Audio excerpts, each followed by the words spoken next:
Legal. Deixa eu organizar minhas telas aqui para eu não me perder mais. Legal, bacana. Bom, vamos lá.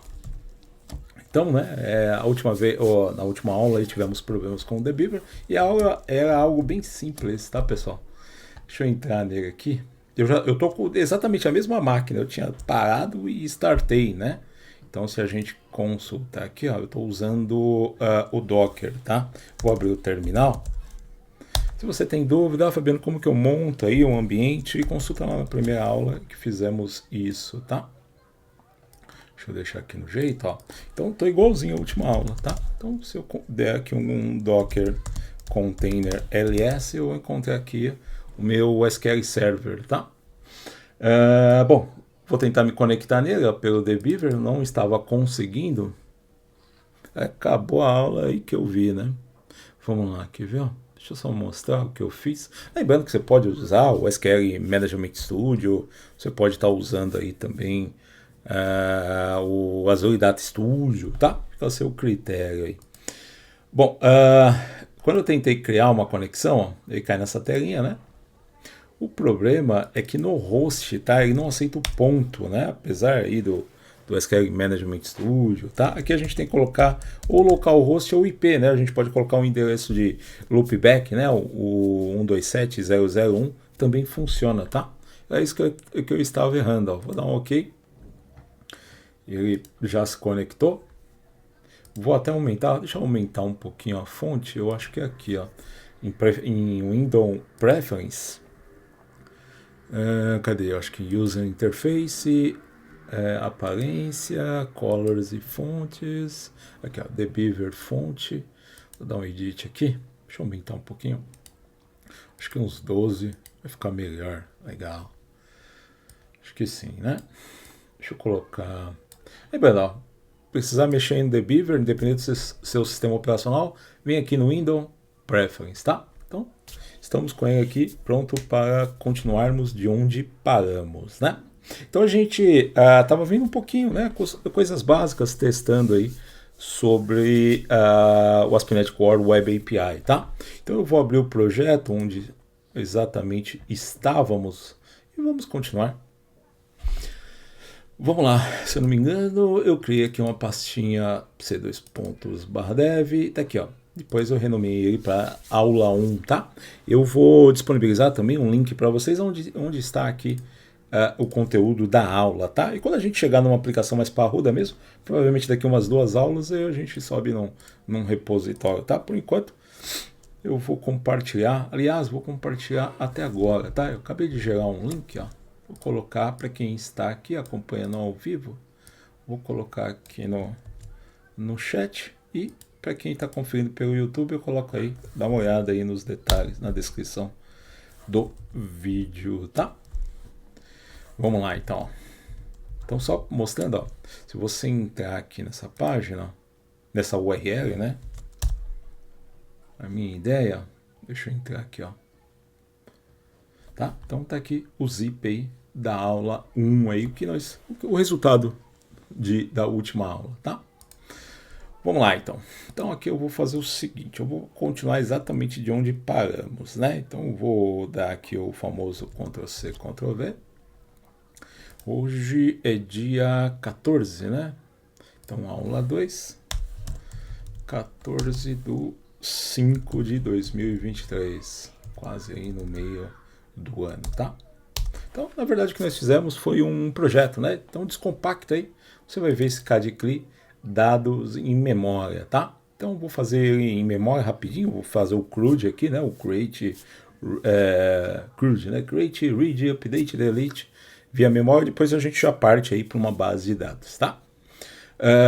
Bom, vamos lá. Então, para abrir esse cara, você pode abrir o Visual Studio Code, né?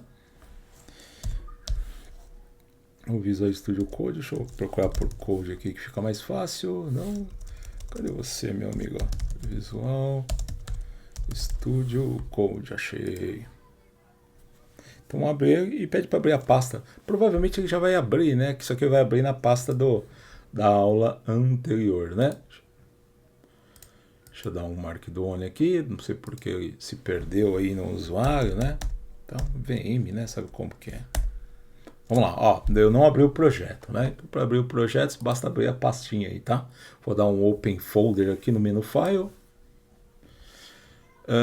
Eu coloquei aqui nessa máquina uma pastinha Dev, então aula 2, e vou abrir a pastinha da aplicação, tá? Aqui um Select Folder, né? Não sei se ele ficou com 2 abertos. Não, vou dar um Trust, dizer que eu confio, né? Pode abrir aí sem preocupações, tá? Então paramos aqui, ó, com essa estrutura aqui, tá? Então vamos lá. Vou vir aqui exatamente onde paramos, que é aqui no Clients Controller, né? Não vou... aí tá. Perdeu aqui, eu tinha instalado aqui, né, em extensões, né? A extensão do C Sharp, né? Não sei, provavelmente se perdeu aqui o profile. Mas enfim, se dá uma verificada, se você entrar aqui nas extensões, ó, para checar se de fato aí, né, tá instalada a extensão do C Sharp, ele deve estar installed, né? Não sei porque não apareceu aqui, né? Então por isso que ele está pedindo aqui. Eu vou, pelo jeito tradicional, dar um search aqui, digitar C Sharp. Aqui, ó, esse daqui é o da Microsoft, tá? Não vou vir pelo IES aqui, não. Vou dar um install, então checa aí, né? Isso aqui é importante, né? Para ele saber que se trata de uma aplicação C Sharp, para ele saber que como está nos ajudando a compilar, criar os assets, tá? Vamos lá, deixa eu instalar rapidinho. Hoje, peço desculpa, né? Quem estava aguardando aí às 8 da noite, né? Sabe como que é Dia das Mães, né? Tive um compromisso que demorou um pouco mais. Por um bom motivo, né? Aí, por isso que me atrasei um pouco, tá? Mas vamos lá. Eu tenho outro compromisso às 11, né? Dá pra gente ir até umas 10h15, 10h30 da noite aí. Bom, instalei, né? Agora tudo pronto, ó. Só precisamos dessa extensão aqui do C Sharp, tá? Agora sim, ó. Vou voltar lá, vamos dar uma revisada. Ele deve estar sentindo falta, né? Da compilação, né? Então vou compilar esse cara, né? Abre o terminal, tá? Lembrando, ó, se você fechar tudo, ó, fechar tudo, aparece aqui, né? Como abrir o terminal no seu sistema operacional, tá? Dá um toggle, né? Ficar alternando entre abrir, entre exibir e fechar aí, né? Bom, quando você baixar, ele deve dar um erro aí dizendo que, né, não tem aí os binários aí, né? Só dá um .NET Build na raiz, tá? Vamos lá. Aí ele deve conseguir compilar consegue montar aqui os binários, né? Ele vai conseguir montar as referências. Só dá um .NET ou run, tá? Você pode dar o restore também, tá? Ou pode dar o build também, né? Tá? Vou dar o build porque ele já faz praticamente aí também o restore ao mesmo tempo, tá? Legal, também não deu erro nenhum e já aqui a extensão, né, do C Sharp já identificou que foi compilada e deu tudo certo, tá? Vamos lá então, onde paramos? Criamos aqui, né, um Clients Controller para mostrar aqui um fluxo, tá? Então dentro desse Clients Controller ele vai respeitar essa rota, né, ou seja, a URL, né, mais o nome do controller, que aqui é clientes, né, vamos desconsiderar aqui o sufixo, tá? Ele simplesmente retorna aqui uma lista, né, de clientes, né? A gente tem... Fabiano, como que é a estrutura de um cliente? Lembra? A gente montou aqui em models, tá? Então a estrutura de um cliente é assim, ó. Um cliente aqui, ele tem um ID, né, que é um inteiro, tem um nome, né, que inicia aqui com o valor empty, né, vazio. E uma idade aqui que é também um valor inteiro, tá? Então o Clients Controller simplesmente retorna uma lista aqui, né, de clientes e a gente monta aqui esses dados aqui na memória, tá? A gente decorou aqui em cima do método usando esse atributo HTTP-GET, né? Isso significa que entre os verbos, né, disponíveis aí via o REST, né, bateu via GET, que é geralmente via navegador, né, uma solicitação que obtém, né, dados, né, num padrão REST, ele retorna essas informações, tá? Então, vamos lá, vamos testar? Para testar, simplesmente roda, tá? Para rodar a aplicação, eu preciso estar na pasta da aplicação que de fato aí vai rodar. Ou então, tá? Só lembrando, ó, a gente está na raiz aqui, né? Eu estou aqui na raiz e temos aqui a pastinha com o nome da aplicação aí, tá? Ou entramos lá, né? Dá um CD, começa a digitar, dá um tab aí que ele monta o endereço da API para nós, né? Ou por aqui, né? A gente dá um .NET Run, tá? Deixa eu mostrar das duas formas. Ou fora dessa pasta você pode indicar onde está o projeto que você vai executar, tá bom? Ó, tá vendo? Já está funcionando aqui a aplicação. Vou dar um Ctrl C para ele encerrar. Vou voltar, vou dar um CD ponto para ele voltar para a pasta anterior. Se você der um .NET Run, ele não tem aqui nessa pasta, né, que é a raiz, que só tem aquela estrutura que é a solution, e não tem um projeto para executar. Então, para evitar esse tipo de problema, aqui no .NET Run, se você der um "-h", você vai encontrar um "-" project, né? Aí você indica aonde está o projeto, né? Que é aqui, se você começar a digitar o nome da pasta, que é o cadcli, e se eu der um tab, o próprio Windows aí, né, o próprio terminal preenche para nós, e basta aí dá um Enter, que ele vai identificar que tem projeto lá, tá? Então, rodando aqui, lembra? Se a gente abrir aqui o navegador, né? Deixa eu deixar no jeito aqui o Chrome, ó. Vamos lá. Então, deixei aqui o Chrome, né? Deixa eu só startar o Chrome aqui. Deixa eu dar um skip para tudo. Ele perdeu aqui os dados do usuário, não sei porquê. Deixa eu preencher aqui, dar um skip e continuar. Legal. Quer dizer, não vou usar aqui, não vou me logar nem nada. Legal. Então basta entrar aqui na URL que ele deu aqui na saída do terminal, né? Vamos lá. Tá? Então ele deu aqui. Cadê aqui? Deixa eu dar um Ctrl C, que às vezes o terminal aqui ele mesmo se atrapalha aqui, tá? Vou dar aqui um Ctrl C, acho que ele travou. Pedir para rodar de novo, .NET Run, tá? Daí não nos deu aqui a porta, pelo menos não apareceu. Então ele deu aqui, ó, pode acessar por aqui, ó, no meu caso aqui a porta 5229, tá? Então vamos entrar lá. Tá? Na raiz não tem ninguém para responder, né? Tá? Mas estamos, como a gente viu na última aula, existe, né, uma biblioteca, né, chamada Swagger, que nos ajuda aí com a documentação. Aliás, que provavelmente a partir da próxima aula a gente vai ver mais aí sobre o Swagger, como versionar APIs, esse tipo de coisa, tá? Entenda, né, que para acessar aquela tela do Swagger, né, a gente dá um /Swagger, tá? E ele identificou aqui dois endpoints de fato, né? Então a gente tem um endpoint do Clients Controller que responde aqui o nome da o nosso controller, que é clientes, né? E nós temos também esse que veio de exemplo aí, o Weather Forecast, né? Bom, vamos lá. O clientes então, né? Deixa eu deixar o clientes aqui na tela. Ele tem que retornar aquela listinha lá, né? Que eu montei aqui na mão, tá? Então você abre ele, né? Aparece um tryout aqui para a gente poder testar, né? Aí aparece um execute, né? Então tá devolvendo lá, né? Os três clientes aí, Fabiano, a Priscila e o Rafael.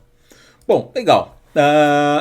É muito comum, né, a gente utilizando o padrão REST, né, que esse tipo de abordagem, na verdade, lembrando, né, um padrão arquitetural, né, assim como temos outros, como o SOAP, por exemplo, tá? Mas falando em REST, né? Uma das principais características é que no mesmo endpoint com verbos diferentes a gente consegue obter as informações e é algo bem descritivo. Por exemplo, é muito comum, né, no mesmo endpoint onde a gente obtém uma lista de algo, clientes, produtos, o que for, a gente nesse mesmo endpoint, se a gente passar um parâmetro, a gente consegue obter, por exemplo, um único registro daquela lista. Geralmente a gente obtém na raiz, tá? Então o que eu vou fazer? Ó? Eu vou duplicar esse método para ficar mais fácil, tá? Só para a gente não precisar aí digitar muita coisa, tá? Eu vou só alterar, né, o C#, né? A gente não consegue ter dois métodos com a mesma assinatura. Em vez de chamar get, eu vou chamar get by ID, por exemplo, tá? E, só que eu vou retornar um único cliente, né? Então o C# eu vou dizer para ele, ó, eu vou retornar aqui um cliente, tá? Vamos lá, pagar aqui esse tipo genérico, lista, né? Para retornar um único cliente. Estou retornando algo que não condiz aqui, né? Então eu vou fazer uma modificação, né? Eu vou retornar um único cliente aqui, tá? Por exemplo, ó. Tá faltando aqui, eu não tenho, não é ponto e vírgula, né? Não tem, na verdade estava certo, ponto e vírgula, assim, é mais fácil de digitar de novo, né? Mas sabe como que é? Desenvolvedor é um bicho preguiçoso mesmo, né? Eu não nego. Legal? Então, mas é só para a gente ter essa estrutura. É claro, né? Quem vai dizer para nós o que precisamos retornar é quem está consumindo. Fala, me dá aí o cliente de ID 1, cliente de ID 2, né? Então o que nós precisamos fazer aqui, ó? Aqui é C Sharp, né? Normal, aqui nos parâmetros do método, né? A gente fala que precisa de um ID. Legal. Só que, para que a gente consiga passar essa informação numa solicitação do tipo get, a gente precisa passar de alguma forma, ó, me dá um 2, tá? Então uma forma tradicional é via URL, tá? Então para você dizer que esse parâmetro vai vir da URL, aqui no próprio HTTP GET você consegue aqui passar um parâmetro dizendo, ó, vai vir aqui, né, vai vir uma informação que vai ser roteada, né, enfim, vai ser linkada, né, com um parâmetro chamado ID, tá? Então esse ID aqui, feito aqui em chaves, né, acaba fazendo aí uma espécie de um binding, essa ligação com esse ID, tá? Quer ver, ó, vamos testar? Então, só para, né, fazer um teste, esse ID aqui, em vez de ser igual a 1, né, vai ser o ID que vier aí. É claro, nome, Fabiano, idade, vou deixar fixo aqui, a gente já vê aí na prática, tá? Então não esquece de salvar, né? Vou dar um Ctrl S, uma dica que eu dou para vocês aqui no Visual Studio Code, ó. Se você vier aqui no menu File, você tem um K aqui chamado Autosave em algum lugar aqui, ó, tá vendo? Então, em vez de, sabe que quem nunca, né, quem já desenvolveu alguma vez, já deve ter perdido aí diversos minutos aí esperando, né, compilar e funcionar. Fala, pô, cadê as coisas que eu fiz? Simplesmente você esqueceu aí de salvar. Então o autosave nos ajuda aí nesse lembrete, tá? Então vou deixar ele habilitado aqui. Fiz qualquer alteração, ele não vai ficar mais a bolinha aqui em cima indicando que tem algo a salvar, tá? Legal, então eu vou precisar recompilar a aplicação. Dar um Ctrl C para encerrar a aplicação e executar novamente, tá? Vamos lá, vamos testar, vamos ver. Esse HTTP GET que a gente colocou aqui em cima, avisando que tem um parâmetro ID, o que ele vai fazer é gerar um outro endpoint, né? Quer ver, ó, tá rodando. Aqui no Swagger, né, eu vou dar aqui um refresh. Montou um outro endpoint, né? Então o Swagger aqui identificou dois, né? Um que simplesmente é só bater no /clientes. E o outro aqui que é um /clientes /, né? Ou seja, pela própria URL, um parâmetro que ele vai associar a um ID, né? Vamos testar então, ó. Eu vou dar um tryout, agora apareceu aqui uma área onde a gente vai colocar os parâmetros, vou colocar aqui um ID, né, igual a 3, tá? E vou dar um execute. Então ele tem que retornar, né? Deixa eu aumentar aqui a fonte, que nem eu estou enxergando direito aqui, dar um zoom aqui no navegador, né? Então ele teve esse retorno aqui, tá vendo, ó? O Fabiano e o 43 tá fixo, né? Não tá estático aí, não tá dinâmico, né? Mas o 3, ó, tá alterando, tá 3 aqui. Vou colocar, 5 por 35, né? Dá um execute, retornou lá 35, tá bom? Só para dar uma graça um pouquinho melhor, né? A gente está trabalhando com dados em memória. Vamos fazer o seguinte, vamos deixar, né, algo assim um pouco melhor para nós aí, para a gente poder trabalhar enquanto a gente vê aqui todos os verbos aqui dentro desse controller aqui, tá? Vou parar, vou dar um Ctrl C, fecha aí o terminal, vamos lá, vou fazer alguns ajustes, né? Deixa eu aumentar um pouquinho, um Ctrl mais aqui, para aumentar um pouquinho a estrutura aqui do meu VS Code, tá? Vamos lá, o que eu vou fazer? Para simular, né, esses dados que vão vir daqui a pouco de uma base de dados, eu vou pegar essa lista aqui, ó, tá vendo? Esse new alguma coisa, né? Vou copiar e vou criar aqui uma variável, tá? Como essa variável não vai sair do controller, né? Eu vou dizer que é privado, tá? Aos poucos a gente vai ver alguns modificadores. Lembrando, né, nós temos o privado, o público, temos o protected, né? Então é muito comum, né, o pessoal que está iniciando ficar nessa dúvida. Privado e público é fácil, Fabiano. Privado é internamente aqui nessa classe, público ele fica para fora, disponível para fora da classe. Isso aí acho que é um conceito normal. Mas e o protected, Fabiano? E o internal, né? E, por exemplo, se adicionarmos o static, isso a gente vai vendo aos poucos, tá? Vamos lá, não se preocupe quanto a isso. Então é privado, vai ficar aqui internamente, né? Ele vai retornar, né, uma lista de cliente. Vamos lá. E vou chamar esse cara de data, né? De dados, né? Vou chamar vou colocar em português aqui, ó, vai. Dados. Como é algo privado, né? Geralmente a gente tem o costume de colocar um underline na frente, tá? E vou dizer, né, que é igual a simplesmente essa lista, o retorno dessa lista aqui, tá? Ctrl C, Ctrl V aqui, tá aí, tranquilo, né? Então esse return aqui, ó, não vai retornar mais uma nova lista, vai retornar aqueles dados lá, certo? Tá bom? E esse by ID, né? Então, ao invés de a gente fazer esse malabarismo todo, o que nós podemos fazer? Antes aqui do retorno, né? Eu vou criar aqui uma variável, né? Vou utilizar o var, né, para identificar aí no retorno, né, do que jogarmos nele, né, que vai, na verdade vai ser um cliente aqui. Vou chamar de cliente, né? É igual a nossa listagem em cima, que é o dados, né?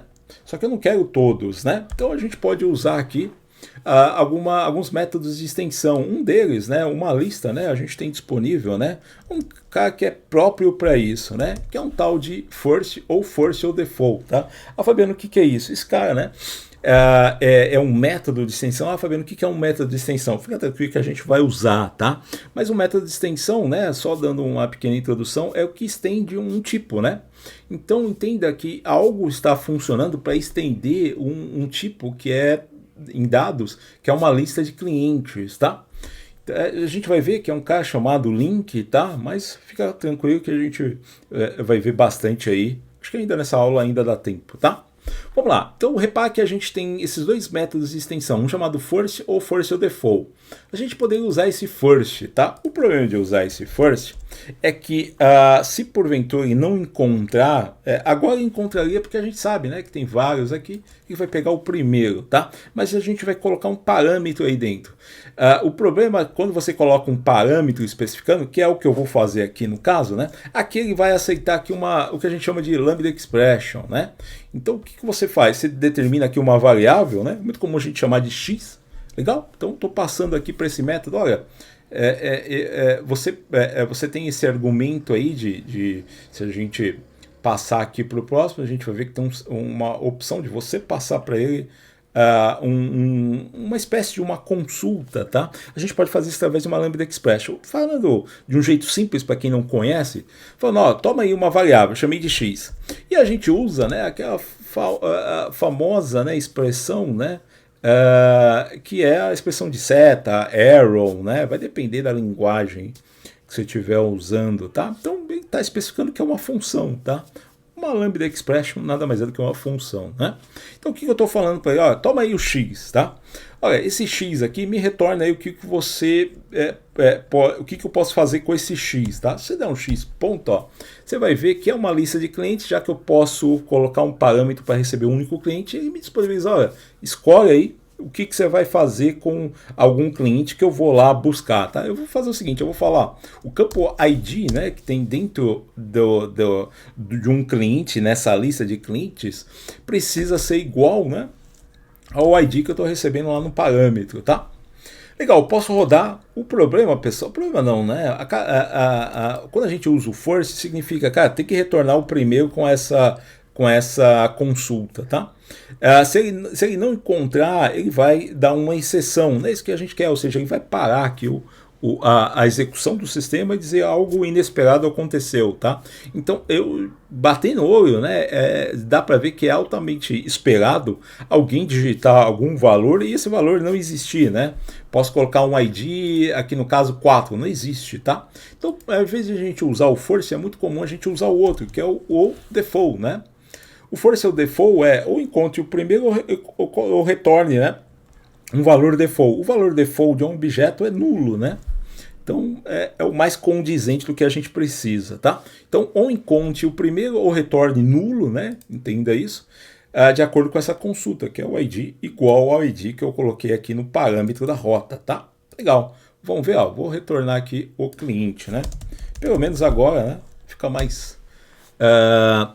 fica aí mais bacana aí, a gente está retornando, pesquisando numa única fonte de dados entre os dois métodos aí, tá?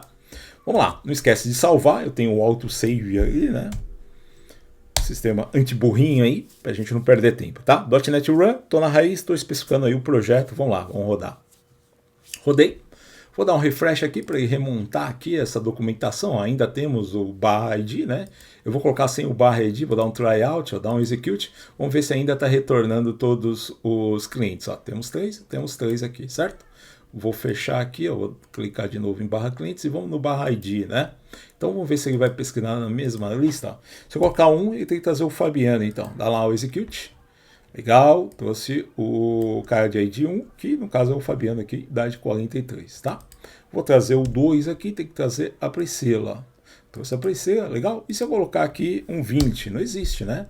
Dá um execute, vai retornar nulo, né? Consequentemente, existe o que a gente chama de status code, que é nessa comunicação, né? Padrão aí num padrão REST, né? Para que ele entenda o que está sendo retornado, né?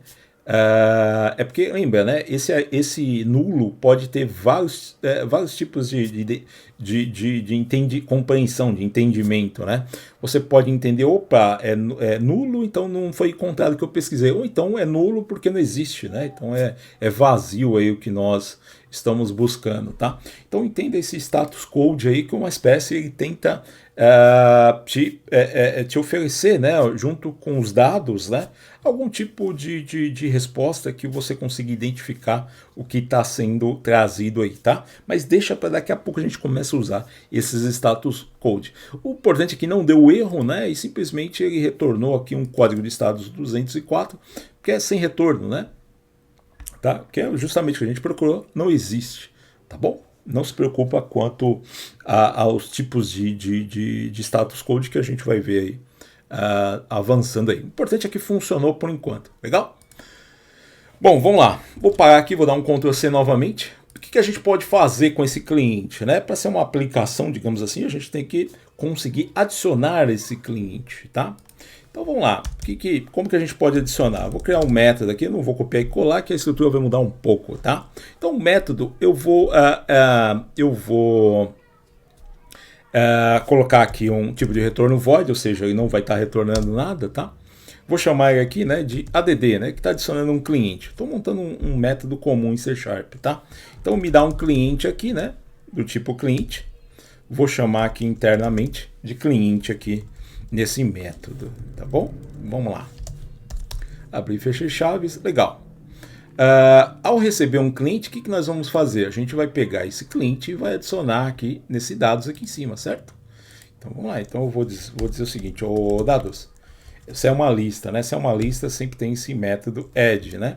Se tem esse método add, o parâmetro dele é um novo cliente, tá? Então toma aí, estou recebendo um cliente aqui, toma aí o cliente, legal? Bom, legal, mas geralmente a gente quer, numa comunicação REST, a gente está adicionando, me traz de volta aí alguma informação para eu saber, né? Deu certo, não deu? Então eu vou devolver o próprio cliente que ele adicionou, tá? Então eu vou colocar aqui, ó, em vez de ser void, vai ser cliente, né? Legal? Verdade, né? Quando você adiciona aqui, né, o método add, né? Ele retorna a lista. Aí não faz sentido como que eu vou retornar a lista aí, tá? Na verdade, eu quero retornar o próprio cliente que ele acabou de adicionar. Legal? É assim um método, então. Mas vamos lá. Bom, o que está faltando aqui? Lembra, utilizando, né, o padrão REST, né, então ele vai ter um único endpoint para N operações. Então eu preciso diferenciar, né, nesse mesmo endpoint que operação que a gente vai estar adicionando, tá? Aí vem aí vem o verbo, né, chamado HTTP post, tá? Ok? Então na mesma URL, né, através de um um verbo chamado post. Ah, Fabiano, como que eu diferencio um e de outro numa requisição? Enfim, isso a gente vai ver aos poucos. Por enquanto nós temos aí o Swagger para nos ajudar, tá? Daqui a pouco a gente vê um pouquinho sobre cabeçalho, esse tipo de coisa, tá? Então, numa requisição, né, do tipo post, no método post na mesma URL, desde que envie um cliente, tá? Ele vai estar adicionando o cliente e vai retornar, né, o próprio cliente, tá? Então, só para a gente conseguir ver de fato isso acontecendo, ó, eu vou mudar a estrutura de um cliente, tá? Eu vou entrar lá no meu modelo, ó, cliente, vamos lá, e vou adicionar aqui uma outra propriedade, né? Então vou dar um property tab do tipo datetime, ó, e vou dizer aqui, ó, data cadastro, tá?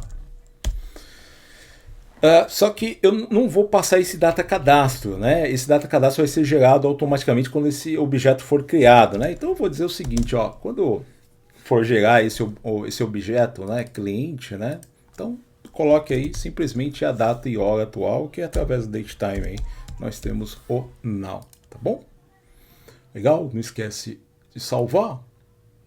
E vamos lá, só para a gente saber de fato, eu não vou passar a data e hora, né? Só para a gente saber de fato aí se ele está condizendo aí com essa informação aí, tá? Eu vou fazer o seguinte, nos outros, né, só para ficar aí algo diferenciado, vou adicionar aqui a data do cadastro para criar uma nova data, sem ser pelo datetime.now, tá?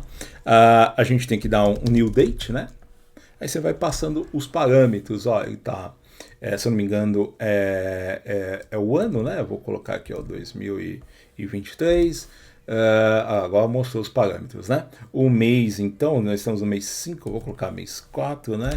E o dia aí, vou colocar dia 1, tá? Poderíamos depois, né, ainda mais parâmetros, né? Colocar o data e vir com a hora também, tá? Então, ó, só para a gente simular esses dados aí, né? Vou colocar também no próximo aqui, eu vou falar que ele foi cadastrado dia 2/4, tá? E por último aqui o Rafael foi no dia 3/4. 13? Vai ficar 13 mesmo, então. Não tem problema não. Opa, comi aqui um parênteses, né? Legal. Vamos ver. Não esquece de salvar. Roda lá. Vamos ver aí se temos mais esse novo endpoint aí, que recebe agora um novo cliente para estar cadastrando, tá? Vou dar um refresh aqui, ó. Repara, né? Que eles põem aqui, opa, isso aqui é um cliente, né? Só que agora ele tem esse post aqui na frente, tá? Lembre-se, por enquanto que a gente não viu em detalhes, a gente já vê em detalhes. O post, né, nada mais é uma informação que na requisição, quando um consumidor que vai fazer o request, lembra? Request e response, a gente viu isso na última aula, né? O consumidor, então, tem que avisar, opa, eu estou emitindo aqui nesse endpoint, só que eu vou usar o método post, que por convenção, né, a gente entende que está adicionando algo, tá? Não está nem tentando obter, não está tentando excluir, não está tentando atualizar, mas por convenção mesmo, seguindo, né, o padrão REST, vai adicionar alguma coisa, utilize sempre o verbo post, tá? Vamos lá, vamos testar? Então, se eu chegar aqui no post, né? Se eu der aqui um tryout, repara, né? Ele está pedindo aqui os parâmetros 1 a 1, tá? Poderia fazer dessa forma, vou dar um execute, né? Sem nada, né? É claro que, repara, né? Ele vai dar certo aqui, inclusive na data e hora, mas, né? Depois a gente vai ver sobre validação, tá? Acontece, pessoal, você imagina por debaixo dos panos, né? Quem é o consumidor dessa API, né? Então, se você chegou até aqui, acredito que você já tenha visto, né, um pouco sobre consumo de APIs através de um front-end, como, por exemplo, o Angular, até mesmo através do ASP.NET MVC, utilizando o Razor, né? Então você sabe que você precisa avisar essa API ou API, toma aí o novo cliente que eu quero adicionar. E como você vai passar essas informações? A gente utiliza o padrão, né, geralmente utilizado aí no padrão REST, que é enviar, né, um JSON para obter um JSON, tá? Por padrão, pessoal, por padrão, se você não comunicar que os dados que vão ser trafegados aqui nesse método não são de fato no que a gente chama de body, tá? Ele vai achar que isso é um formulário web. Sabe quando você cria um formulário que você tem lá uma tag form, por dentro você tem geralmente inputs, né? Se chama de ID, tu coloca um name lá de nome, um name aqui no caso aqui de idade, data do cadastro. Então, é isso que ele está imaginando. Então, o que a gente precisa avisar ele aqui, antes de mais nada, que esse cliente que está vindo aqui como parâmetro, tá? Ele está vindo no body da requisição. Ah, Fabiano, o que é isso? A gente vai ver em mais detalhes quando a gente for melhorar um pouco essa aplicação, tá? Mas vamos lá, entenda por enquanto esse body. Numa comunicação HTTP, para que exista, né, diferentes métodos no mesmo endpoint, né? Você pode, nesse protocolo que é sobre o HTTP, existe, né, uma parte dele, uma seção, vamos chamar de seção, chamada body, tá? Então esse body, traduzindo aí seria uma espécie de um corpo, né? A gente se comunica com o server passando um objeto, tá? E esse objeto, né, pode ser um JSON, pode ser um XML, um CSV, por padrão, como a gente está usando aqui um Web API, né, e está utilizando o padrão REST, no caso aqui, seria um JSON, tá? Vamos ver a diferença, pessoal? Vou salvar aqui, dar um Ctrl S, ó. Vou dar um .NET Run novamente. E vou dar um refresh aqui, vamos ver o que mudou, tá? Vamos lá, post, ó. Se você der um tryout, olha que interessante, agora sim, isso é um JSON de fato, né? Então, por isso que é bacana a gente imaginar sempre quem está consumindo isso e como essa comunicação vai se dar, tá? Vamos lá, então eu quero que ele adicione, se eu parei no ID 3, eu quero que adicione o ID 4 aqui. O nome aqui eu vou colocar novo cliente, né? E a idade aqui, sei lá, vou colocar 30, né? E o data cadastro não preciso passar, que ele vai se virar aqui, certo? Vamos dar lá um execute. Então ele está dizendo que deu tudo certo, né? E que ele gerou aqui um novo cliente, né, de ID 4 e data do cadastro que automaticamente ele está sendo gerado quando quem recebe isso, que é no caso do nosso controller, joga esse cliente na memória, tá? Legal, o problema, pessoal, é que do jeito que está aqui, né, se eu pedir todos os clientes, vamos ver se vai vir esse cliente 4, né, vamos lá. Se eu der um tryout e dar um execute, não, repare aqui, ele só veio os 3 clientes, né? Por que isso está acontecendo? Bom, bacana isso ter acontecido para a gente ver mais uma coisinha aqui, ó. No padrão o REST, pessoal, a gente tem um tipo de comunicação chamado stateless, né? Ou seja, sem estado. O que isso quer dizer? Ó? Você tem o consumidor, digamos que aqui seja o seu cliente, né? Rodando aí um Angular, um ASP.NET MVC, tá? E tem o nosso server lá, que aqui é a nossa aplicação ASP.NET aí, ASP.NET Core, né, o Web API, tá? Então, toda vez que há um request, ele processa aqui as informações e devolve um response, tá? Quando ele faz isso, ele não, por padrão, ele não mantém estado nenhum, né? Morreu, né, através do response, o request é um novo request, ou seja, o servidor não vai identificar que você acabou de mandar alguma informação, tá? Então, o que acontece? Do jeito que está aqui, esse objeto aqui chamado dados, né? Toda vez que alguém sobe na memória esse cliente, ele cria um novo objeto, tá? Ah, Fabiano, mas não vai dar para a gente testar? Vamos ter que ver o Int Framework agora, ter que ver dados? Não, dá para a gente contornar isso, né? Dizendo que esse cara aqui é do tipo estático, colocar esse modificador estático, né? Vai ser um objeto único aí, enquanto ele estiver rodando essa aplicação, tá? Só para a gente testar, né? Bacana que a gente já vê um pouquinho aí sobre essa palavra-chave aí do C# aí, estático. Vamos ver a diferença aqui, tá? Então, vai lá, né? Coloca, salva e roda a aplicação novamente, tá? Então, só para a gente conseguir aí fazer o nosso CRUD, então, nosso create, read, update e delete, né? Vamos lá, muda aí para estático. Vamos lá, vamos testar, né? Falar até papagaio fala. Então dá um get antes, dá um tryout, dá um execute, vê se está retornando os 3, né? Bacana, retornou. Agora vamos adicionar um novo, ó. Vamos lá. em post aí de clientes, né? Dá lá um tryout. Vou alterar aqui para o 4, então.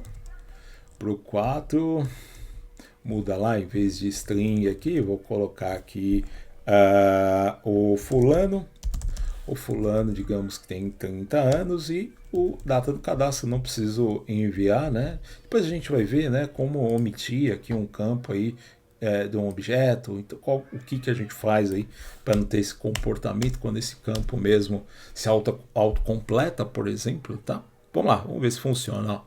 Então ele retornou, né, o ID 4, né, o fulano aqui de 30 anos e cadastrado aqui na data de hoje, aqui na data e hora atual. Vou dar um execute de novo, vamos ver se ele recupera, tá?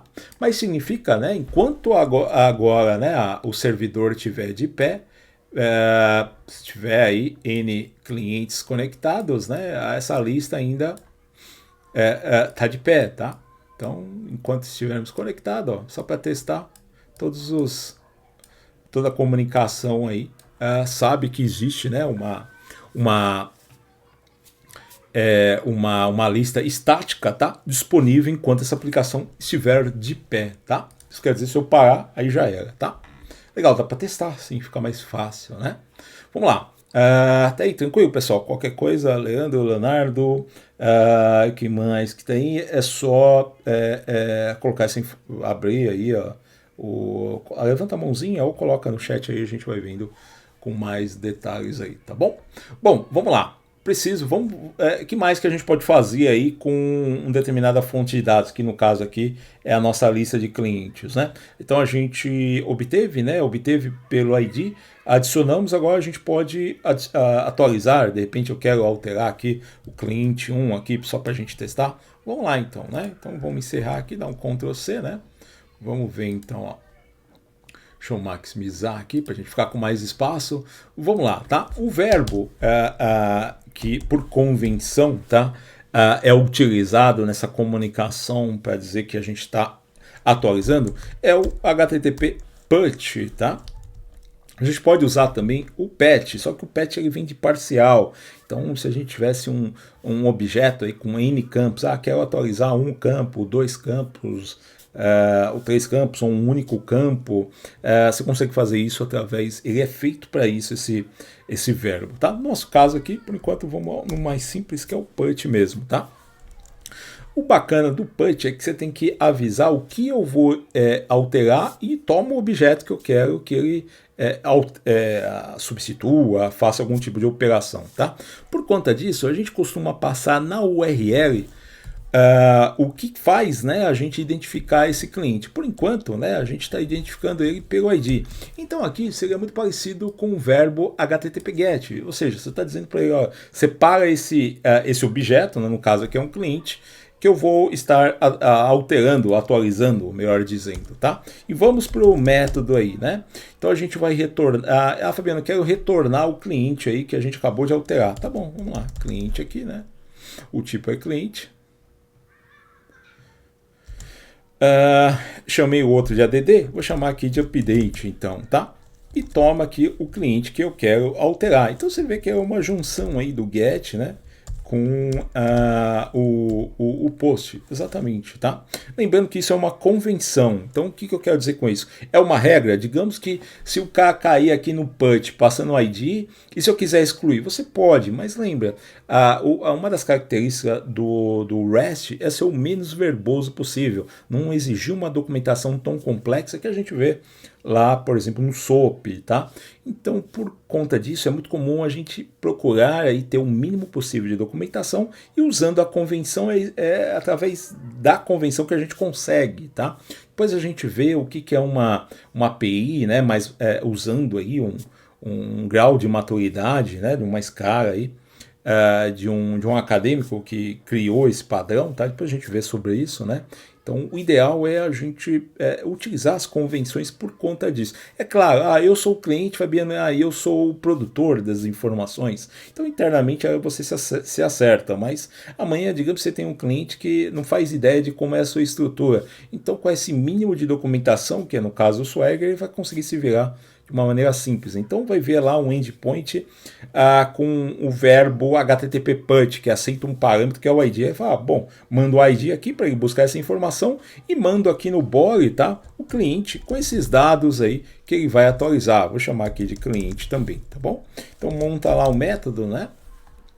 Então o que a gente vai fazer? Primeiro eu acho o cliente que você vai alterar. Cadê o cliente? Está aqui nessa lista aqui em cima. Ó. Essa é a nossa fonte de dados, chamado dados, né? Como que a gente busca um cliente? A gente já viu aqui em cima, ó. Tá vendo? Olha que bacana. Ó. Vamos lá, copia e cola aqui. A gente já achou o cliente que ele quer ajustar, né? Ah, Fabiano, cadê o ID? Bacana, né? É muito comum a gente esquecer, né? O que eu acabei de fazer, mas é legal. Se ele está vindo da rota, tá? Eu vou dizer igualzinho no get aqui em cima, tá vendo? Então, o meu primeiro parâmetro, né? É o que vai bater ali com a rota, tá? Fabiano, se aqui eu tenho from body, por que eu não tenho nada? É que novamente, é convenção também, tá? Então, se você não colocar nada, é a mesma coisa que você colocar um cara aqui, um atributo chamado from route, tá vendo? Você poderia usar uma carry string from carry, você poderia buscar essa informação no header, que a gente vai ver mais para frente também, tá? Só que por convenção, ó, não passou nada aqui num parâmetro, o parâmetro bateu aqui com o nome aqui, dessa informação da rota. Então ele já por si só aí já entende, opa, esse ID que está vindo aqui, tá? Legal. Então a ideia aqui é localizar o cliente, né? Bom, localizar o cliente, vamos ajustar? Vamos, né? Vou pegar esse cliente aqui, que ele aqui só tem um problema, tá? Que ele está recebendo o que a gente chama de cliente e está criando aqui um cara chamado cliente, que é o resultado dessa busca. Então, para não ter esse conflito, né, eu vou colocar cliente atualizar, cliente a atualizar, vai, por exemplo, tá? Atualizar, vamos lá. Então, eu vou dizer que esse cliente aí, para simplificar, eu vou colocar aqui, ó, de model. É muito comum, né? A gente chama de model que está vindo aqui, né? No meu modelo, né? E aqui de fato, né? É o cliente que a gente vai atualizar, tá? Bom, assim não há esse conflito aí, legal? Então eu vou dizer que achei esse cliente, né? Então aqui é o cliente que está lá na na nossa base de dados, que aqui no caso está em memória, tá? Vamos lá. Então o ID eu posso alterar, digamos assim, né? Pela cara aí, esse ID é o que identifica ele na nossa fonte de dados, que seria uma chave primária, a gente não altera, então não precisa alterar. Mas o nome eu posso, vai que está errado, né? Então o nome eu vou puxar o que veio do modelo aí, ponto nome, tá? Que mais? Eu vou dizer que o que veio aí da idade também, né? Então é o modelo ponto idade, né? Bom, aí a data do cadastro, Fabiano, digamos que é a minha regra de negócio, não posso alterar, o cara já foi cadastrado, eu poderia ter uma data de atualização, tá? Última modificação, por exemplo, mas não é o nosso caso, tá? Legal, e vamos alterar, né? Dá lá um return cliente, tá? Opa, cliente aqui não é o tipo que eu quero retornar, é a variável cliente. Vamos testar, pessoal? Então, vamos lá atualizar. Abre o terminal, não esquece de salvar e roda aí o nosso projeto novamente, tá bom? Rodei, ó. Vamos lá. Dá lá um refresh, tem que aparecer um novo endpoint. Então apareceu aqui, ó, tá vendo? Ele já identificou esse punch aqui. Abre ele, né? Então a gente tem que dar um tryout, passar aqui um ID, né? Vou alterar o Fabiano, que é o ID 1. O Fabiano vai continuar, aqui tanto faz, tá? Ele não está usando esse ID aqui dentro para nada, mas vamos lá, vamos ajustar aqui. Em vez de ser Fabiano aqui, digamos que é Fabiano alterado, tá? A idade Fabiano fez aniversário, não é mais 43, é 44. E a data de cadastro é indiferente aí também. Não precisa nem passar o ID ali em cima, que não está usando para nada, tá? Então vou até tirar esse ID. O importante é o nome e a idade. É muito comum isso, né? A gente não ter regra de negócio, né? Alterar um campo ou outro, tá? Vamos ver, né? Dá lá um execute. ele tem que retornar os dados, né, que ele ajeitou, tá vendo? Ele já puxou o ID igual a 1, ele já lembra da data de cadastro que a gente colocou lá, puxou, ó, e vamos ver como está em estático, né, tem que estar, enquanto a aplicação estiver rodando, ele vai estar com o mesmo objeto lá. Então dá um get lá, dá um tryout e vê se recupera, inclusive o Fabiano alterado aí, tá bom? Então esse é o put, tá? E por convenção, existe um cara específico quando você quer excluir um registro, tá? Alguma informação, que é o verbo HTTP delete, tá? Para evitar aqui, eu tenho que digitar tudo novamente, eu vou copiar o put e vou fazer só as devidas alterações aqui, tá bom? Então, em vez de ser HTTP put, é HTTP delete, e ele pode receber alguma informação na rota também, que inclusive vai ser o ID que a gente quer excluir, certo? Então, ele está hasteando, ó, não pode ter aí alguém com um método update, né? Que já tem aqui em cima. Então, vamos alterar para delete, né? E dá certinho. O bog precisa? Não precisa, porque eu vou passar a única informação aqui onde a gente pode pegar esse cliente aqui, tá? Então, ao invés aqui de eu alterar, essa estrutura é a mesma, né? Ao invés aqui de alterar, eu vou excluir. Então, para excluir, né, um cliente que você identificou aqui de uma lista, você pega a lista, que é dados, né? Opa, dados. E repare que, como toda lista, né, você tem aqui um método, né, que não é delete, que eu estou viajando aqui, que é o remove, tá? E o remove, ó, ele tem como parâmetro um objeto, um tipo, né, que é esse, no caso aqui é um cliente, me dá aí que eu removo, tá? Legal, já identifiquei lá em cima. Cliente, né? Aqui posso retornar o cliente? Pode, né? Mas aqui no caso, você concorda se se eu quero excluir um cliente e não deu erro, significa que ele excluiu, né? Então o que a gente pode fazer aqui é não retornar nada, né? Só que ele vai dar erro aqui, C# tá falando, opa, se ele me disse que vai devolver um cliente, não está retornando, isso aqui para mim tá errado. Então para evitar problemas, transforma lá ele em void, tá? Legal? Vamos testar então, ó. Deixa eu formatar, botão direito, ó, dar um format aqui no Visual Studio Code, né, para indentar tudo certinho, e roda de novo a aplicação lá. Vamos ver se o delete vai de fato excluir, tá? Vou dar um refresh aqui, ó. Vamos lá no delete, vou excluir o Fabiano, vou dar um tryout, ó, ID 1, né? Então, quando ele não retorna nada e não dá um erro, né, automaticamente ele acha, opa, deu tudo certo aí, né? Tá? Por isso que ele devolveu um 200. Daqui a pouco a gente vê sobre esses status code aí. Vamos subir, vamos ver se ele removeu mesmo. Vem aqui no get, ó, tryout, dá um execute e não temos mais um. Perfeito, tá? Só que o que acontece, ó, se eu chegar aqui, eu vou repetir essa exclusão aqui. Você dá um execute, ó. Vamos ver aqui embaixo, né? Vamos lá, execute. Aí, e agora, né? E se de repente a gente precisasse confirmar se foi excluído ou não, já deu para ver que nesse caso aqui a gente não consegue, tá? Vamos fazer o seguinte então, né? Vamos forçar o erro, ó. Lembra do método para alterar? Vou vir aqui, ó, em Clients Controller, vamos lá, meu filho, ó. Se ele procurar aqui alguém que não existe, o que ele vai retornar? Lembra? O força default devolve nulo. Se ele for tentar colocar um valor nulo, significa que esse cliente não subiu, tá? Na memória aqui. Então significa que ele não vai ter nome, não vai ter idade atribuída, consequentemente ele vai dar erro, tá? Então vou jogar um valor aqui, ó, vou dar um tryout aqui. Vamos jogar um valor 10, a gente sabe que não existe lá, né? Então vou passar qualquer coisa aqui no nome, ó, e vou passar qualquer coisa na idade, como nós fizemos. Ó, vamos passar um objeto válido, né? Dá um execute, né? Agora sim ele estoura um erro, né? O que ele estourou aqui, né?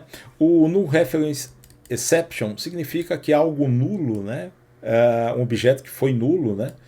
Tentou ser alterado algum objeto dentro dele, no caso aqui um nome, uma idade, uma vez que não tenha, a gente não pode fazer isso, tá? Então o que eu quero dizer, a gente precisa tomar alguns cuidados com isso, tá, pessoal? Então visando isso, né, o que eu vou fazer? Eu vou parar a aplicação, vou dar um Ctrl C aqui, tá? Vamos lá. Visando isso, o que nós podemos fazer aqui, ó? A gente pode certificar que esse cliente aqui é um cliente que de fato não existe, né? Então ele vai vir como nulo e não pode ser alterado, tá? Então basta a gente colocar uma condição para isso, tá? Vamos lá, e hoje em C# tem várias formas de colocar essa condição. A gente pode fazer cliente é nulo, né, por exemplo, tá? Ou para bater o olho e ver e identificar mais fácil, né? A gente acaba usando um cara chamado isNull, tá? Então ele é nulo. O que ele vai fazer? Ele não vai retornar aí um cliente, né? Por enquanto eu vou retorna nulo, né? De fato aí, para a gente não precisar aí chegar nesse ponto aqui, tá? Que é aqui que está dando erro. Então a gente precisa tomar esse tipo de cuidado, tá? Vamos lá. Ó, salvei, dá lá um .NET Run. Vamos lá. E vou executar a mesma coisa. Bacana, né, de usar aqui o Swagger, ele está ainda na tela. Vou dar um execute, ao invés de dar 500, né, ele devolve aqui um 204. Repara que ele sempre se comunica através de status. E esse status, lembra, 204, que vamos consultar sobre os status, né? Se a gente consultar aqui sobre status code, ó. Vamos lá, status code, né? Lista de status code aqui, vamos pegar do Mozilla, né? Se a gente consultar os 200, de 200 até 299, ó. Vamos lá, vamos ver o que significa o 204. O 204 não tem conteúdo para te mostrar aí, por exemplo, tá? Vocês não concordam que isso não condiz, né, com que, de fato, imagina quem está consumindo isso, uma aplicação em Angular, né? Ele mandou atualizar, devolveu um 204, né? Então ele fez o que tinha que fazer, não tem nada para me retornar. Não é isso, né? Houve um problema aqui nessa requisição. A gente tem que avisar aí, opa, meu. Não é assim que você altera nesse caso, um cliente, tá? Então, se a gente passar, vamos imaginar o que está acontecendo aqui, né? Se eu quiser identificar através de um código e através do código saber que o erro está em quem mandou essas informações, que não está condizendo com o cliente que exista, que possa ser alterado, se você passar aqui para aquela listagem do status code, vou colocar aqui, ó, no chat, tá? Cadê o chat aqui, ó? Depois dá uma consultada aqui. A partir de agora a gente vai começar a usar bastante esses caras, tá? Mas vamos lá. Repara, né, que esses grupos, né, esse range, por exemplo, de 200 e 299, significa respostas de sucesso. A gente já viu que existe um 200, que é um tudo ok, o 204, ó, tudo ok, mas não tem o que te mostrar aí, tá? Mas verifica que existe um outro range aqui, que é a gente viu, acabou vendo, né, sem querer aí, um 5, né, que é o server error response, né, de 500 a 599, que é um erro no servidor, ó, server erro, tá? O 400 ao 499 é erro, né, do cliente. O cliente está fazendo alguma caquinha. É exatamente isso que a gente quer passar para ele, tá? Avisar, opa, o cliente, ou seja, a minha aplicação Angular, a minha aplicação ASP.NET MVC, o que você fez aí está errado, você não pode me passar essa informação. Então, se a gente entrar aqui nesse range aqui de 200 a 299, a gente vai achar, né, um cara chamado 400, o primeiro, tá? Que é o famoso bad request. Opa, lembra? Request e response. O request está errado, cara. Tem algo errado nesse request aí. Então, como que a gente faz isso? Vamos lá, vou parar aqui, vou dar um Ctrl C. Estamos aqui no update. Primeiro, né, eu não vou retornar um cliente, como que eu vou informar para ele, tá? A gente pode retornar várias coisas. Existe um cara chamado status code result, por exemplo, poderíamos usar isso, mas eu não quero retornar só um status code, né? Eu quero poder retornar outra coisa, né? Existe um cara genérico, né, através da interface eActionResult, tá? O eActionResult, ele pode retornar um status code, ele pode retornar um JSON, pode retornar várias coisas. Então, por isso que é muito comum a gente estar utilizando ele, tá? Inclusive, pode retornar nulo, né? Mas vamos arrumar aqui, ó. Já que a gente pode retornar um status code, a gente poderia, tá, pegar aqui repara, né? Esse objeto status code aqui, tá? E tá setando aqui para 400 aqui no caso. Na verdade, a gente poderia pegar um objeto que é o próprio response, tá? Existem alguns objetos aí dentro que a gente vai começar a explorar, tá? Mas, enfim, aí você pensa, Fabiano, como que eu vou retornar aquele erro 400 que é um bad request, tá? Aí que a gente vai começar a usar, né, a classe base aqui em cima, tá vendo? Esse controller base. Se você entrar nesse controller base, você vai encontrar alguns métodos, tá? Entre eles, você vai encontrar um cara chamado, né?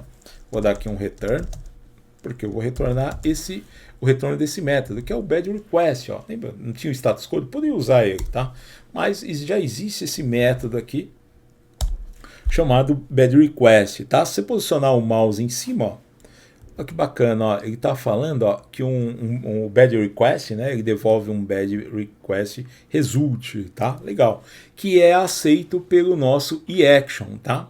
Se você entrar nele, você vai ver que ele também implementa esse eAction, por isso, esse eAction result, por isso que ele acaba. Mas fica tranquilo, Fabiano, não conheço bem de interfaces, não conheço bem ainda sobre orientação a objeto. Calma que a gente vai precisar desses caras aí, a gente vai desenvolver aí, acho que na próxima aula já, um repositório, algo do tipo. Tá bom? Mas entenda, ó, que ele está dentro do controller base, existe esse método bad request que devolve aí esse bad request result que cabe aí nesse eAction result, tá? Para a gente dar uma olhada aí, a gente vai ver bastante sobre polimorfismo, tá? Tranquilo essa parte. Legal, é isso, só isso que a gente precisa retornar. Só que agora ele não aceita mais cliente. Cliente não implementa essa interface eAction result, mas tem um cara que implementa, tá? Que é um cara que está dentro daquele controller base também, chamado OK. Esse OK é um método, tá, pessoal? Do mesmo jeito, se eu posicionar o mouse aqui em cima, cadê? Tá vendo? Ele devolve um OK result e ele está dentro do controller base, é a mesma coisa.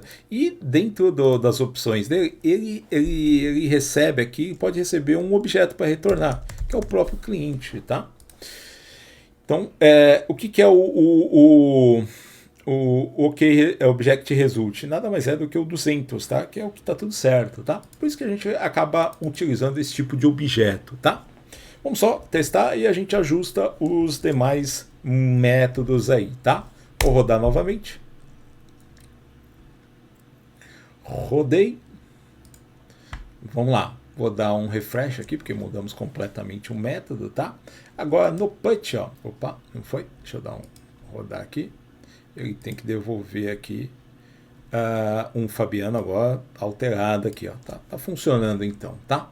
Vamos lá ajustar aqui em todos o status code aí para a gente estar finalizando e vamos configurar rapidinho uma base de dados aí, tá? Então a gente já viu que o ideal é sempre estar trabalhando com status code, tá? Vou fechar tudo aqui, ó. Vamos lá.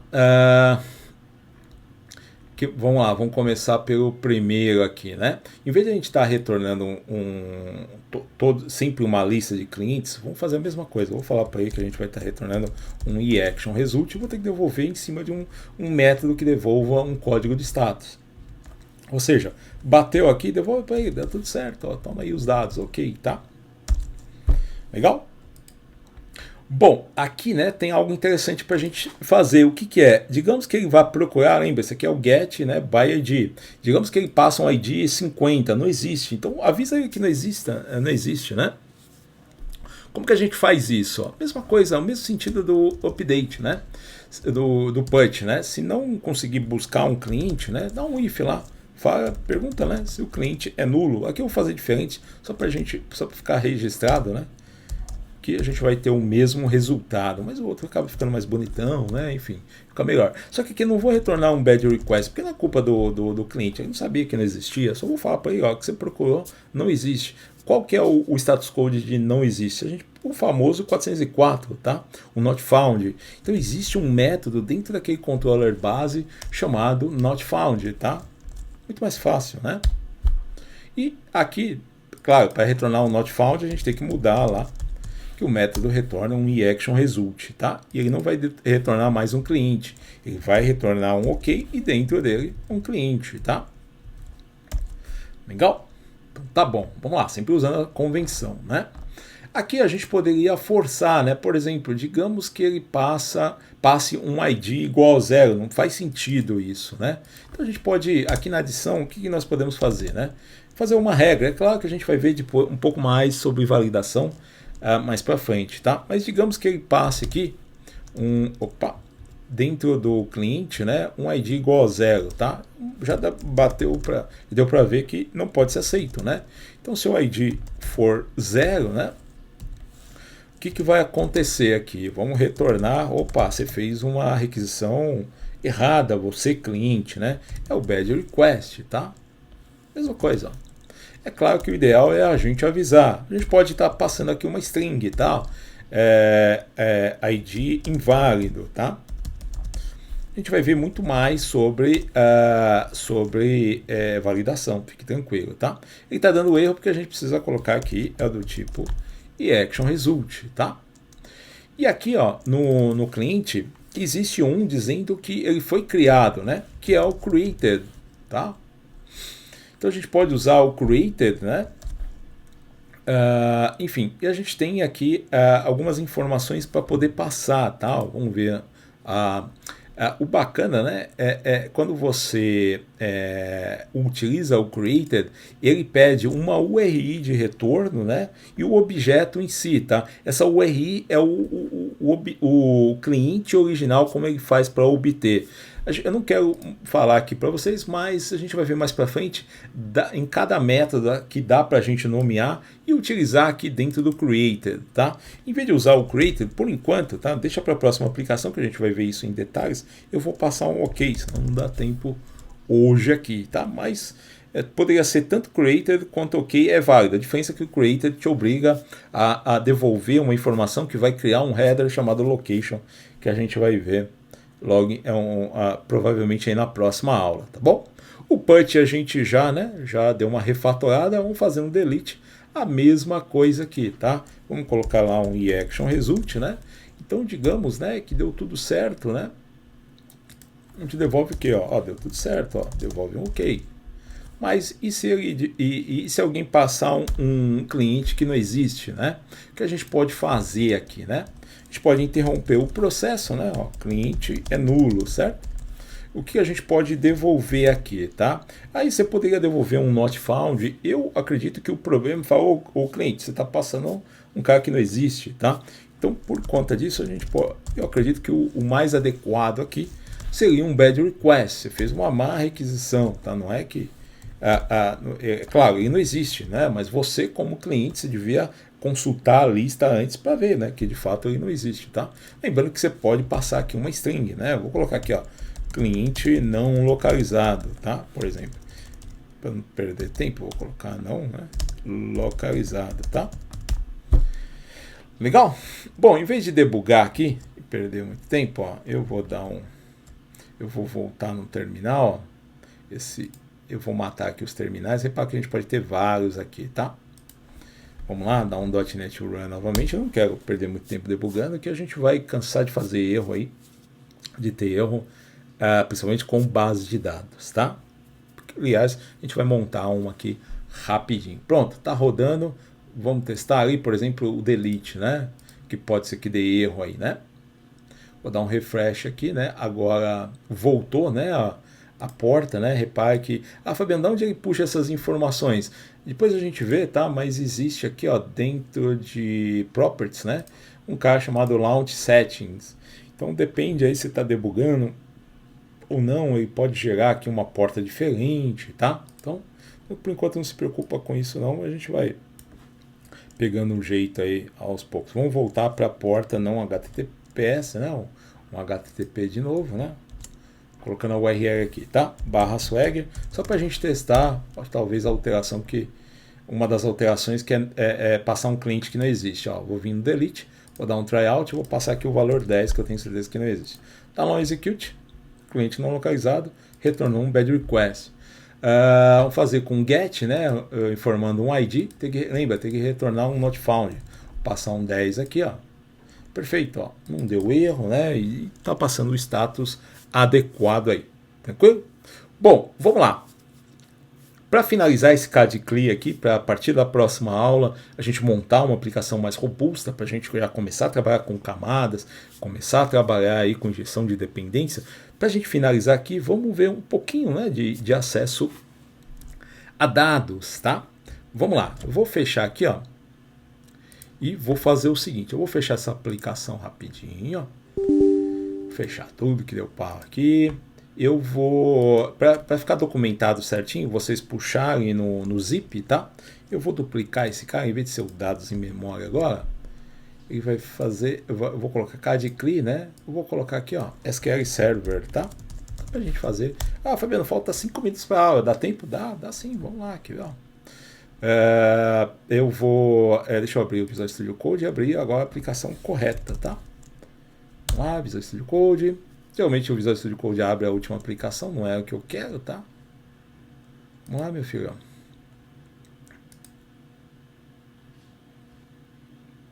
Deixa ele só carregar aqui, não é essa que eu quero, né? Vamos maximizar aqui. Dentro do file aqui você tem um close, não tem, então open folder, cadê você? Tá aqui, vamos abrir a outra pastinha, ó, que é o do SQL Server, para ficar bem documentado aí, tá bom? Legal, tô no cadcli certo aí. Vamos lá, então vamos fazer algumas modificações, tá? Enfim, o intuito não é ser tão básico aqui, mas explicando rapidinho para quem não está acostumado, né? Em .NET a gente utiliza uma API para estar acessando base de dados, né? Que é a API do ADO, né? A gente chama de ADO.NET aí, tá? Enfim, quem trabalha com ADO puro, né? Deixa eu só cancelar aqui, que ele deu um erro aqui no... Deixa eu cancelar aqui, cadê? Pronto. Tinha dado um erro aqui no Visual Studio Code. Depois a gente pode usar qualquer outra máquina, tá? Então vamos lá, vamos voltar ao ADO. Trabalhando com ADO puro, né? Você tem que se conectar com o banco, abrir a conexão, gerenciar, né, o status da conexão, ou seja, vai na base de dados, obtém as informações e fecha, tá? Outra coisa que a gente tem que fazer, quando obtém os dados, você tem que especificar, é um dataset, ou seja, ele vai carregar esses dados na memória e vai trazer para você, ou então um table adapter, ou seja, você vai manter uma estrutura de dados na memória para saber o que foi alterado ou não, ou seja, tem muita coisa a se ver aí utilizando, por exemplo, a ADO, é muito bacana, né? Para facilitar a nossa vida, surgiram os ORMs, né? O que é um ORM, né? Nada mais é do que um cara que faz um mapeamento de um objeto relacional, ou seja, um cara que está numa base relacional, com os objetos da sua aplicação. Ou seja, vocês não concordam que é um pouco óbvio que esse cliente deve ser, por exemplo, uma tabela, né? Ele tem exatamente a estrutura, por exemplo, de uma tabela, né, de cliente, tá? A gente poderia fazer isso com a ADO? Claro, poderíamos, e muitas vezes é até indicado a gente fazer isso, tá? Mas para a gente começar a ver essa parte de dados, vamos começar a ver um ORM, deve ser hoje o ORM mais utilizado, que é o Entity Framework. O Entity Framework está numa versão que a gente chama de Core, né? Então o Entity Framework Core, tá? Então o Entity Framework Core, para quem não conhece, é um ORM que vai te facilitar aquele negócio, ele te facilita, mas exige um pouco mais de responsabilidade. Aonde, Fabiano, exige mais responsabilidade? Por exemplo, para obter os dados, né? Então você está utilizando, por exemplo, o Entity Framework, ele vai gerar a sua consulta de acordo com alguma estrutura, né? A gente usa um método de extensão para isso. Você tem que tomar cuidado para não gerar um select asterisco e trazer 1 milhão de registros ou algo do tipo. Não é culpa do Entity Framework, a culpa é de como você manipulou o Entity Framework, tá bom? Então fica tranquilo que a gente vai ver aos poucos. O nosso intuito agora é substituir esse CRUD aí por uma base de dados. Fabiana, vai demorar muito? Não vai não, quer ver? Ó?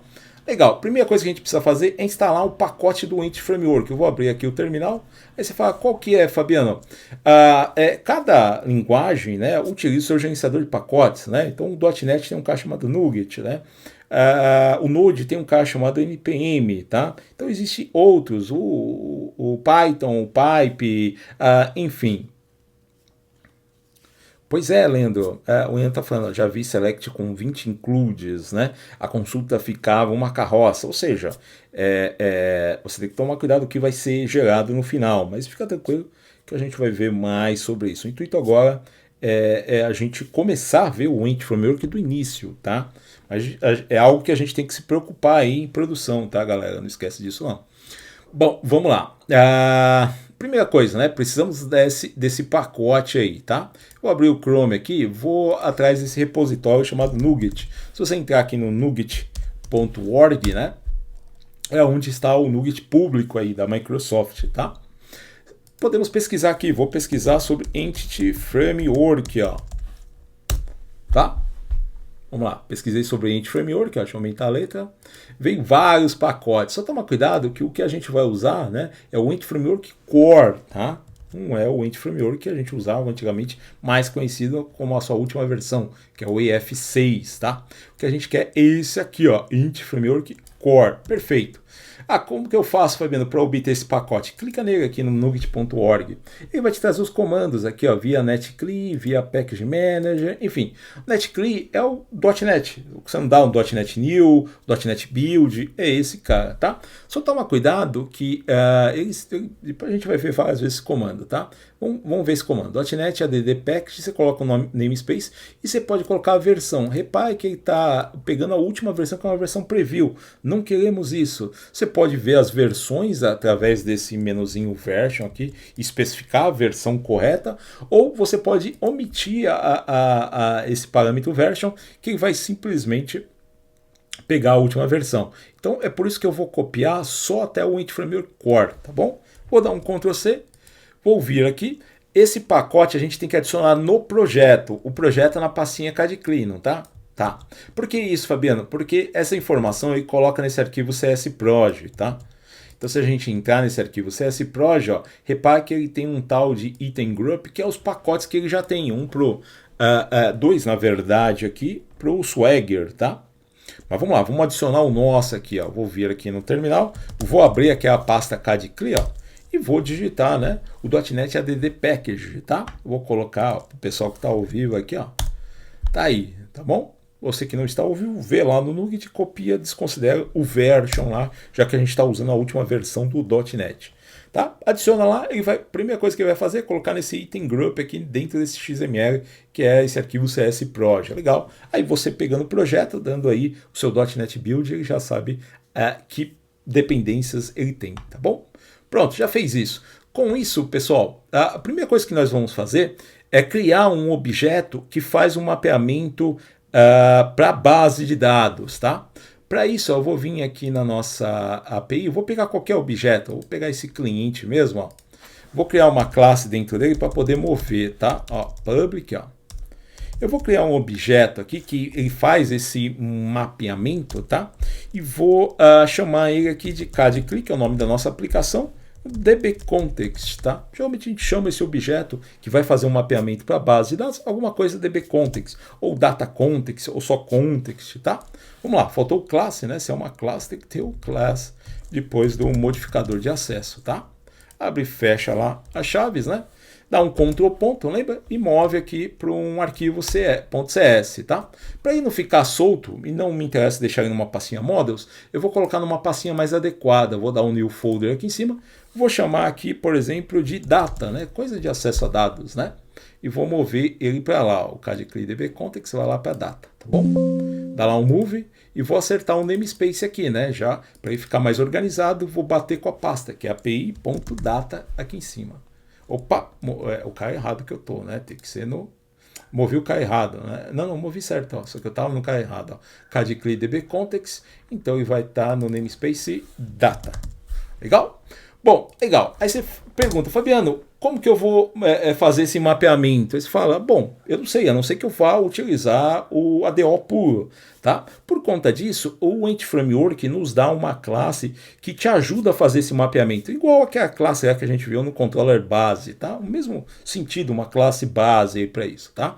Por isso que a gente vai herdar aí de um cara chamado dbContext, esse cara do Entity Framework, tá? Dá um Ctrl ponto, né, para ele adicionar o namespace dele, através daquele using lá em cima, tá bom? Legal. Dentro desse dbContext, nós vamos ter acesso a um objeto chamado db7, ó. Então, para isso, ó, eu vou criar uma propriedade, ó, prop, tab, né?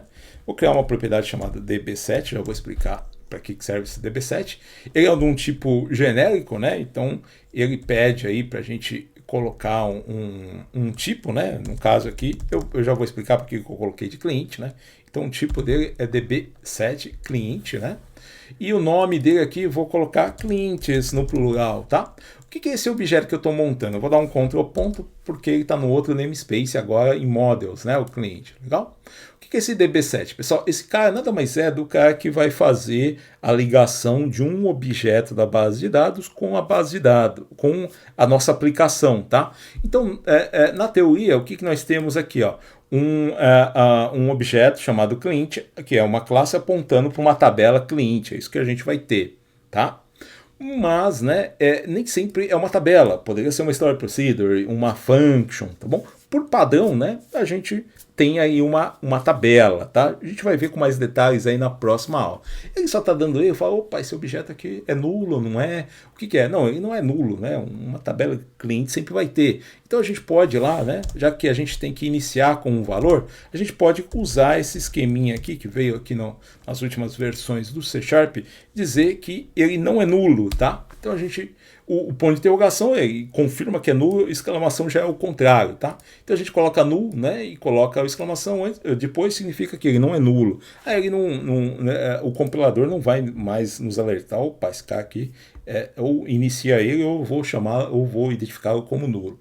Bom, fizemos o nosso mapeamento, só isso. Só que tem mais uma coisa que você precisa fazer. O que você precisa fazer? Como que você vai dizer que isso aqui é uma base de dados e aonde está essa base de dados? Lembra que a gente subiu aqui um container? Ah, Fabiano, não sei trabalhar com container, vê na última aula, tá?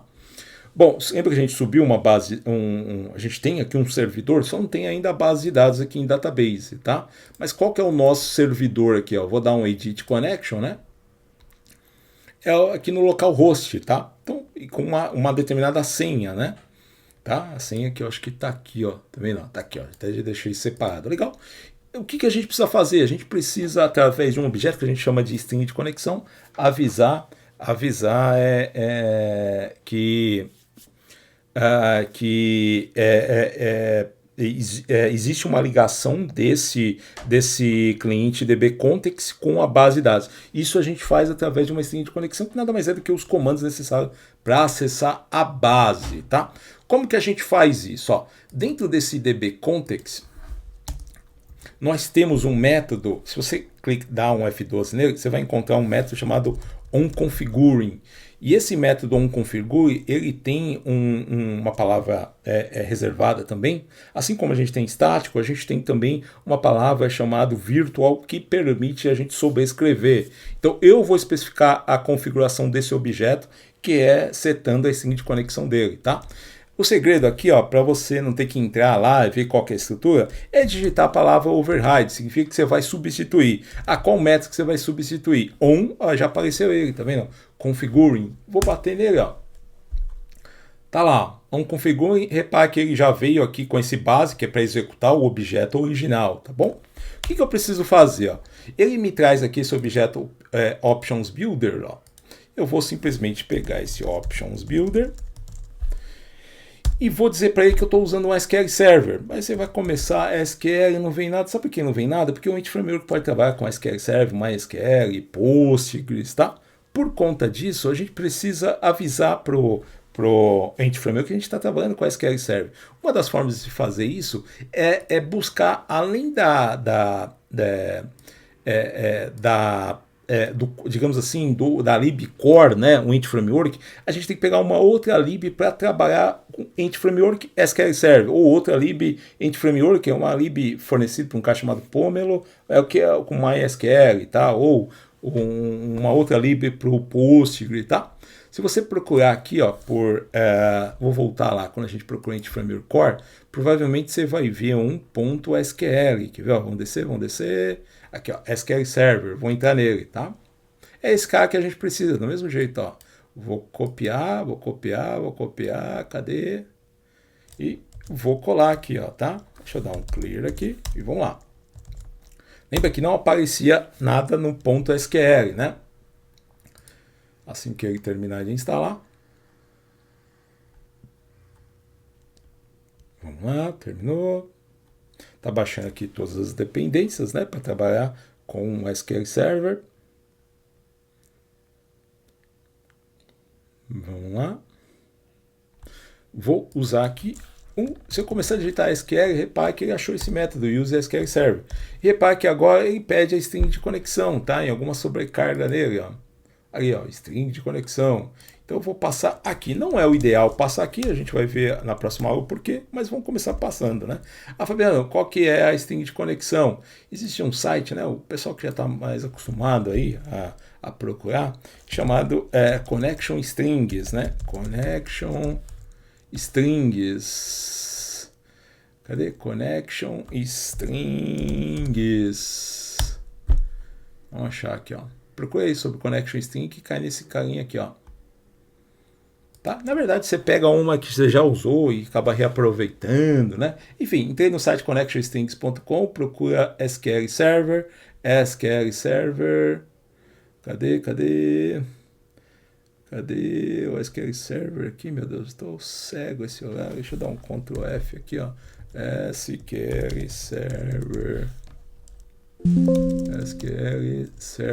putz, aqui na minha frente, ó. Vamos lá.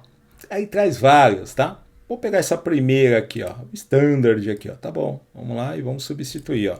Então você copia e cola aqui dentro e vamos substituir, né? Então não é mais server, a gente já viu que pode ser localhost ou ponto, né? O nome da minha base de dados, eu vou colocar aqui, ó, uma hora, meu, você vai achar uma base de dados chamada cadcli.db, tá? Database. O meu username é o SA e o password, né? Como a gente viu lá, 1234, arroba 1234 aqui, QWER, legal? Bom, o que eu preciso fazer? Eu vou fazer o seguinte, ó, eu vou abrir um construtor. Construtor, setor bate um enter, né? Ele monta um construtor para você, eu vou apagar esse parâmetros. Construtor, ó, quando a gente não tem nenhum parâmetro, significa quando alguém criar essa classe aqui, ele vai passar por aqui, tá? Dentro do DB Context, a gente vai encontrar um cara chamado database, tá? Tá bom? Uma propriedade. Dentro dele, você vai ver um objeto, um método chamado ensureCreate. O que significa? O Entity tem isso. Você pode avisar o Entity Framework, checa lá se isso existe. Se não existe, ele cria para você. Duvida? Quer ver? Ó, vamos ver.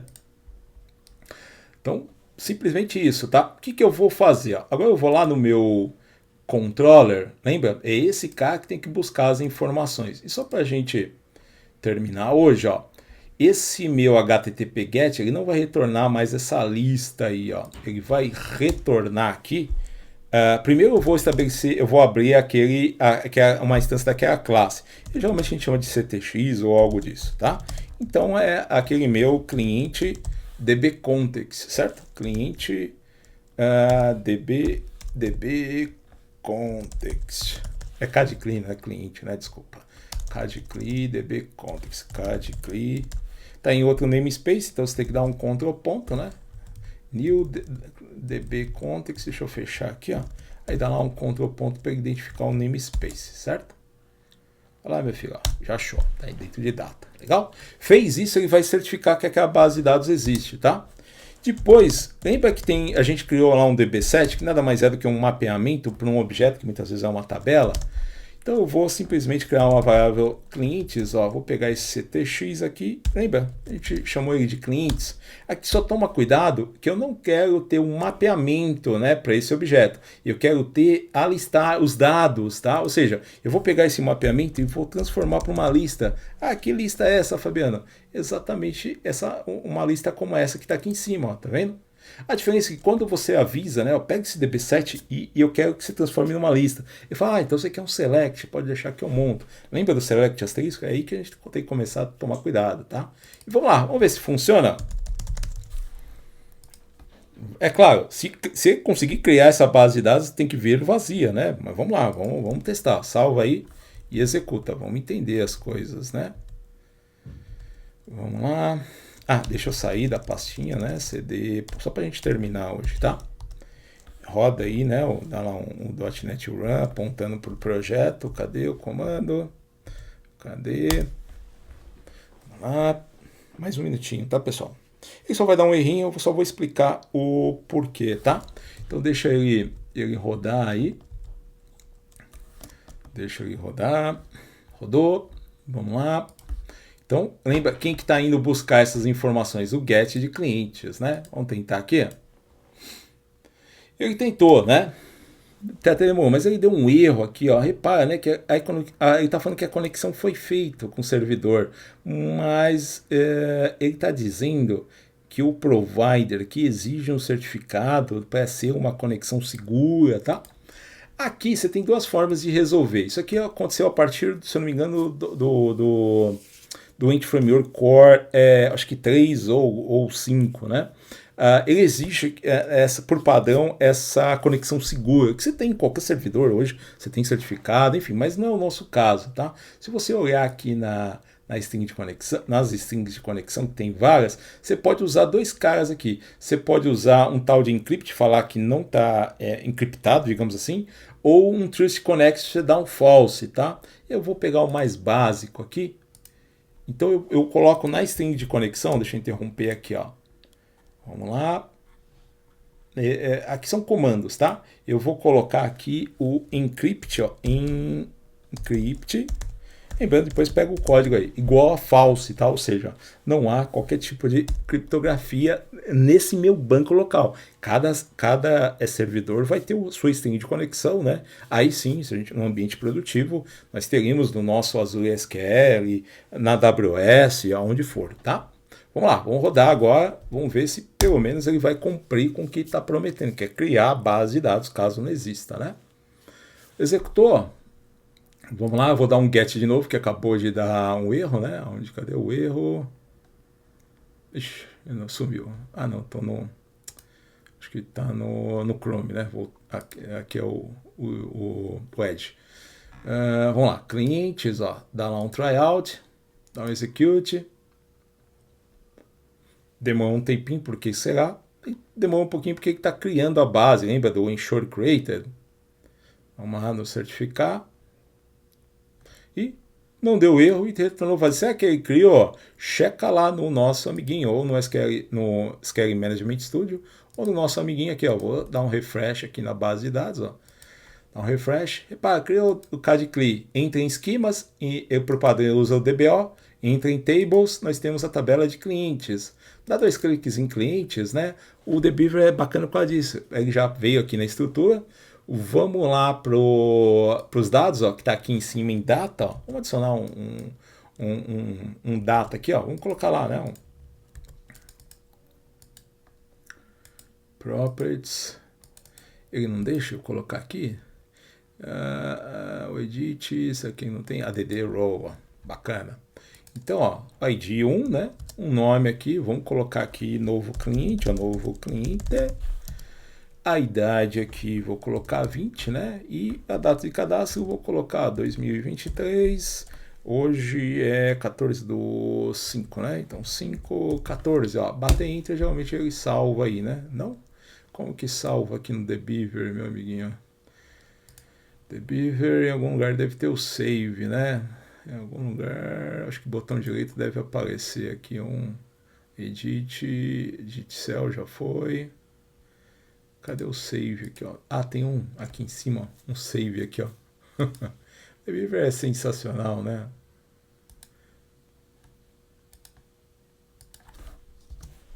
Não sei. Ah. Fecha aí, pessoal, e vamos pro jeito tradicional, né? Botão direito, dá lá cadê? Generate SQL, insert. Vamos lá, insert aqui, vamos montar aqui o nome aqui. Então, vou colocar aqui, ó, novo cliente, né? Ele não deixa aqui, cadê? Ah, você tem que dar um copy, né? Vamos lá. Vamos lá, agora sim, né? Insert into clientes. Vamos lá pro values, né? Então vamos passar o ID 1, né? O ID 1. Que mais? Novo cliente, né? Vamos passar lá a idade 20 e a data do cadastro. Vamos lá, 2023, 05, 14, né? E vamos lá, executa lá. Ah, e tá falando que criou do tipo identity. Legal. Não se preocupe, a gente vai ver isso sobre a última aula, a próxima aula. Então a gente não. A gente tem que especificar que a gente não vai passar o ID, né? Vamos deixar em duas linhas aqui, ó. Depois de clientes, vão avisar que a gente só vai passar o nome, né? A gente só vai passar aqui a idade e a data cadastro, né? Legal? Então, a idade, o nome, a idade, a data do cadastro. Executa lá. E, segundo ele, executou, né? Se der 2 cliques, ele tem que agora sim no data tem que aparecer, ó, novo cliente, né? Vamos dar um execute. Tá lá, não é que tá funcionando? Ok? Tranquilo, pessoal? Leandro, é isso aí. O que eu vou fazer agora, tá? Desculpa a correria, que tem um compromisso agora às 11, né? Faltam 10 minutinhos. A partir da próxima aula, o que a gente vai fazer? Vamos só refatorar, né, o nosso controle para a gente encerrar de vez esse CAD CLI, né? E depois vamos criar uma aplicação um pouco mais robusta, né? Vamos ver aí uma espécie de um e-commerce, cadastro de clientes, cadastro de produtos, pedidos. A partir daí a gente já vai vendo os demais conteúdos, tá bom?